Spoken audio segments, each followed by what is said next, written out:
Hello students, hope all of you are doing very well. तो last lecture में हमने किया था कि मार्जिनल कॉस्टिंग में और एब्जॉर्प्शन कॉस्टिंग में हम प्रॉफिट की कैलकुलेशन कैसे करते हैं।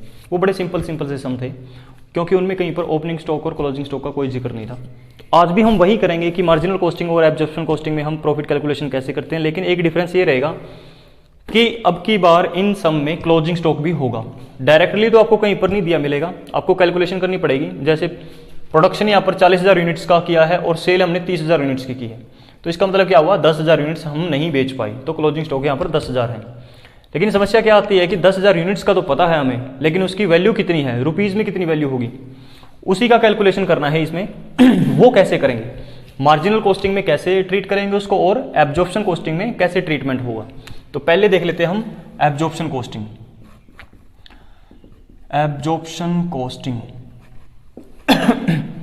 सेल दे रखी है, सिंपल सी बात यही है, सेल में से सारे खर्चे घटाने होते हैं, वैसे ही उसमें मार्जिनल में भी और वैसे ही एब्जॉर्प्शन में भी, बस थोड़ा सा डिफरेंस है।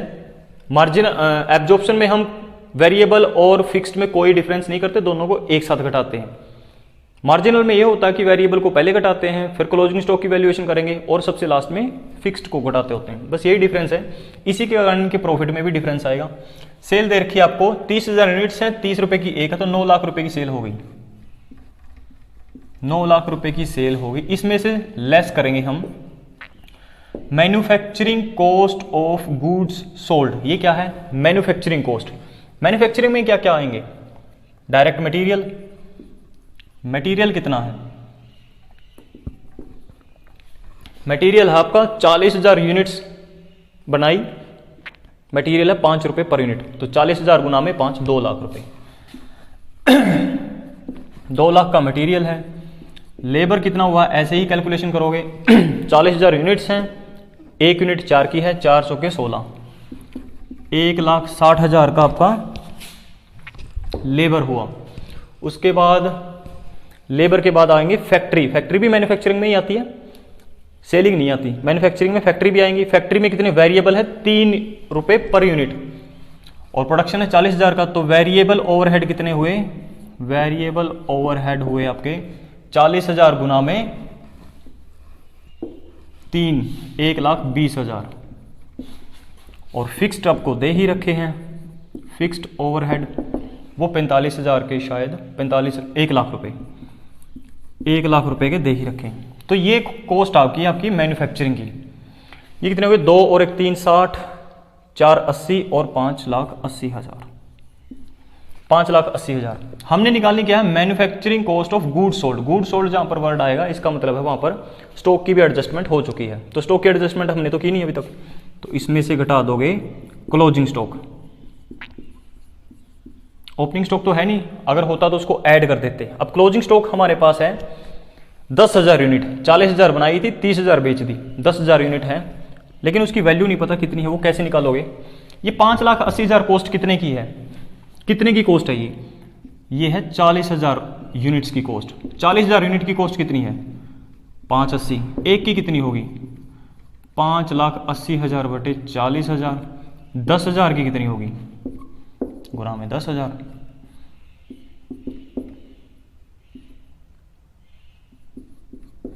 यह आ जाएगा 1,45,000 आपका आ गया क्लोजिंग स्टॉक, 1,45,000। इसको घटाएंगे तो ये बच गए 4, 7 में से 4 गया 3 और 10 में से 5। चलो ये कैलकुलेशन कर लेना, अपने अपने तरीके होते हैं कैलकुलेशन करने के। अब इसमें इस कॉस्ट में से घटा दोगे आप सेलिंग की कॉस्ट, जितनी भी कॉस्ट आई सेलिंग की, less selling overhead. Selling overhead दे रखे वेरिएबल है 1 रुपए पर यूनिट।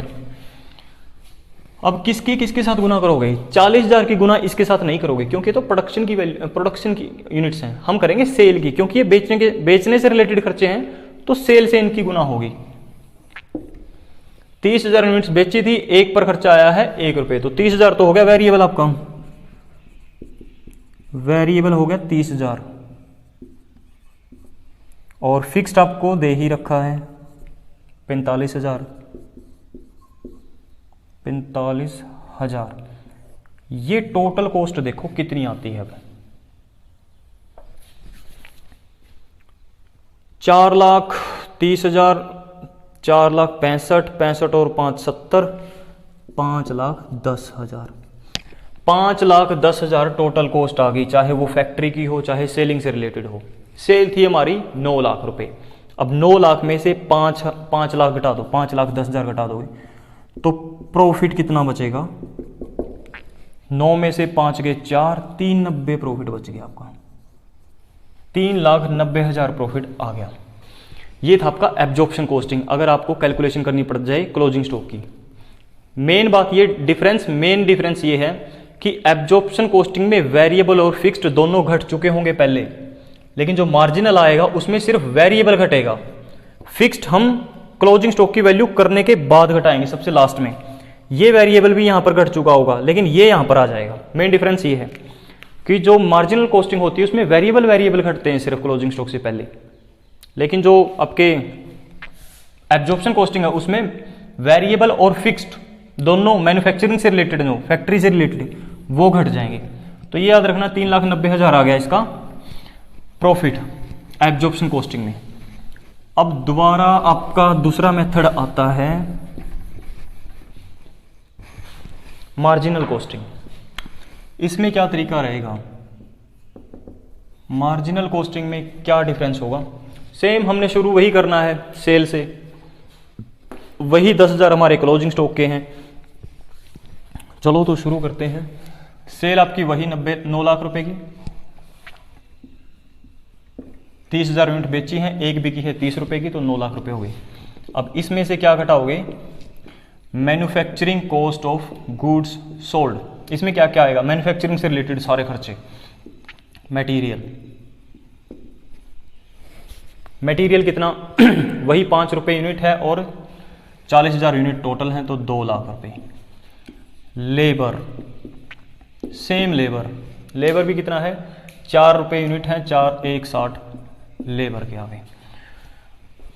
अब आते हैं ओवरहेड। ओवरहेड में क्या आएगा? डायरेक्ट मटेरियल आ चुका, लेबर आ चुका, ओवरहेड फैक्ट्री ओवरहेड, क्योंकि ये भी मैन्युफैक्चरिंग में आएंगे ना, लेकिन सिर्फ आएंगे वेरिएबल, फिक्स्ड नहीं आएंगे, सिर्फ वेरिएबल आएंगे। 3 रुपए पर यूनिट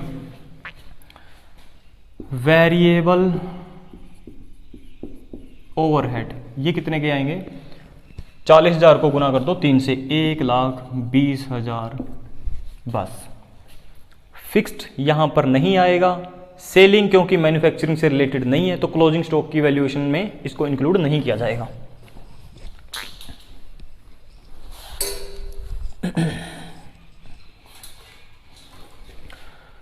अब ये देख लो manufacturing cost of good sold कितनी आएगी? 2 लाख, 3,60,000, 4,80,000।